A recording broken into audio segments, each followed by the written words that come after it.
Welcome to Tech Review, a podcast by teens for teens. Hello, this is Ultraman Cool. And Newboom22. Today we're talking about which is better, PC gaming or console gaming. Yeah, wow. This is a very hard topic. We've both. I used to be a console gamer all the time, but then ended up moving to PC. I got like billions of new games. I honestly think PC is better more. Yeah, I'm still a console player, but I would prefer PC over a, like PlayStation or anything. Mhm. Only because a PlayStation does have a kind of limited amount of games, but with PC, you can basically any game in the world you can get. Okay, so I'm going to be talking about today. Right now, I'm going to be talking about the why gaming on a PC is better than Mm. consoles. Yep. hmm So, first of all, you can play games with better graphics on consoles if you have a better gaming PC. You mean on PCs, not on consoles? Yeah, if you have a better gaming PC, you can play games with better graphics than consoles if you have a powerful gaming PC. Yeah. Um, Joel, real fast, just click on the link so that you can get the article. Anyway, Uh, I will as soon as my Discord loads up. okay, so you can play games with better graphics. This is one of the main arguments in favor of PC gaming, as the hardware side gaming PC can far outperform the parts in a console like the Xbox One or PlayStation 4. As a result, games on PC can play with graphics settings set to higher levels as well as play higher, smoother frame rates better than console. Well, I'm not exactly able to experience this because I have a laptop. It's not even a gaming laptop, it's just a laptop. Mm-hmm. Now, there's also the Steam game platform. Steam is a platform where, among other things, you can browse, buy, launch games, and it's better than stores on Xbox One and PlayStation. For one, game sales are superior on Steam. During a sale, you get older games for a significant discount compared to console stores. For example, you can get there was this game that someone got for $30 during a sale compared to the $60 it cost from Xbox One store. Microsoft and Sony have made great strides with sales and discounts, but the deals will be rarely as good as you'd find on Steam. Yep. Now, You um, don't have to play. You don't have to pay to play a multiplayer game on PC, and you save money in the long run. To play multiplayer games on console, you have to sign up for paid Xbox Live and PlayStation Network services. Depending on which console you own, PC gamers don't to pay game pay games to need to pay to play online games. For years of service, an Xbox Live Gold or PlayStation Plus membership costs $60. That may seem like a trial annual trivial annual expense, but it builds up over the year. After paying $60 for 5 years or membership to either service, you would have paid $300. That's the money you could spend on a PC graphics card update. mhm. There are more games for PC than there are for game consoles. Yep.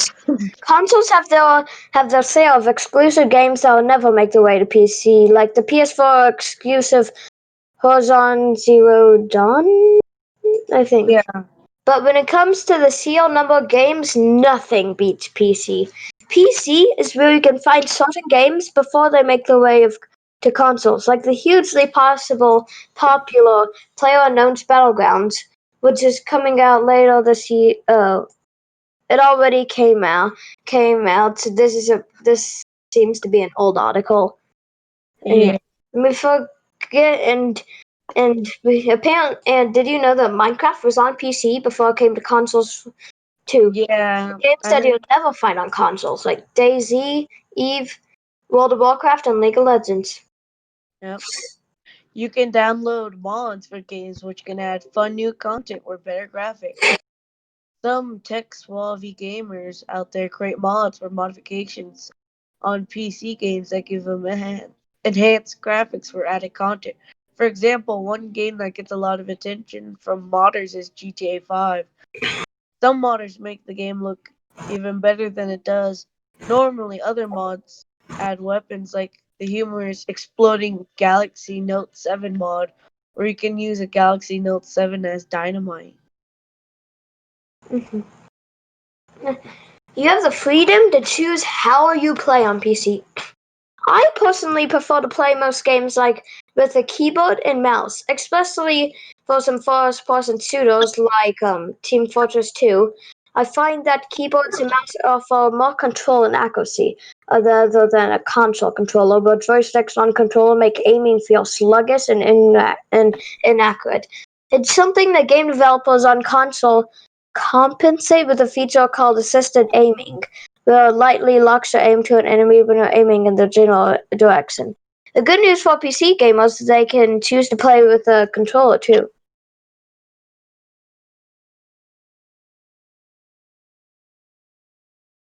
Are you going to read the last part of that part, Archer? No, I know. Okay. You have the choice to play games on feature-packed monitors or your TV. Console games are designed to work on TVs, and you can use a monitor too. However, some special gaming monitors have features that you wouldn't find on a TV, and consoles won't make full use of them. For example, a console game won't fill up a 21 by 9 ultra wide screen. Ultra wide monitors give me a wider field of view than TVs. Traditional 16 to 9 aspect ratio, which gives me a better peripheral vision and lets me spot enemies that I normally wouldn't see with a regular monitor. Yes, you could say it's an unfair advantage over those who use 1619 monitors. Games also look gorgeous and more immersive on ultra-wide monitors. I can't wait to try Samsung's absurd yet tempting super ultra-wide 32 by 9 monitor. Other monitors offer high refresh rates like 144 hertz or even 240 hertz, which play games up to 140 or 240 frames per second for incredibly smooth gameplay. Console games, on the other hand, are usually kept around 60 frames per second. That's fine for most gamers, but some gamers are sticklers for high frame rate. And there are some monitors that come with Toby's eye tracking technology, which changes your field of view in the game by tracking where your eyes are looking. Ooh, that's interesting. Yeah.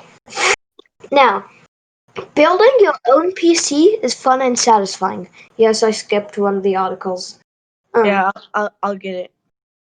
You don't have to. I just didn't want to read that one. When you build your own PC, you can pick and choose exactly what parts you want, like a case, motherboard, graphics card, processor, RAM, and storage. This makes sure the parts are compatible with each other. Hmm. And you can decorate it to make it truly yours. It's remarkable. It's remarkably easy to build your own PC and you can add PC bling like lights, fans with built-in lighting to give your PC a personalized look that no console can match. Yeah. And you can go out with custom water cooling too. Um, Yeah. you could make a fully custom water cooling project for your PC. It's great. It keeps the hot parts of your PC cool, and it looks cool. It looks awesome. But it's hard to maintain it. Like it takes some time.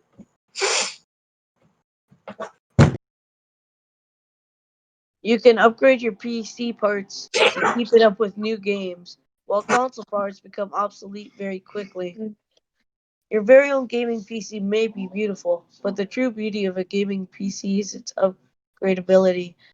Whether you build your own or you bought a pre-built computer from an electronics store, you can switch out the parts with fresh new ones. When they start to show their age, each and every part inside a PC can be removed or swapped out pretty easily. It's a bit like advanced Legos. Meanwhile, parts inside game consoles are largely remain unchanged over the course of their existence. With that said, Sony has come out with the PlayStation 4 Pro, which can play in the converted 4K resolution, which is kind of like upgrading parts in a PC. Microsoft also has the 4K compatible Xbox One X on the way too. Oh, that's already came out. The PC versus console debate will likely drag on forever, but neither are going anywhere anytime soon. You'll always have the option to go with whatever works for you.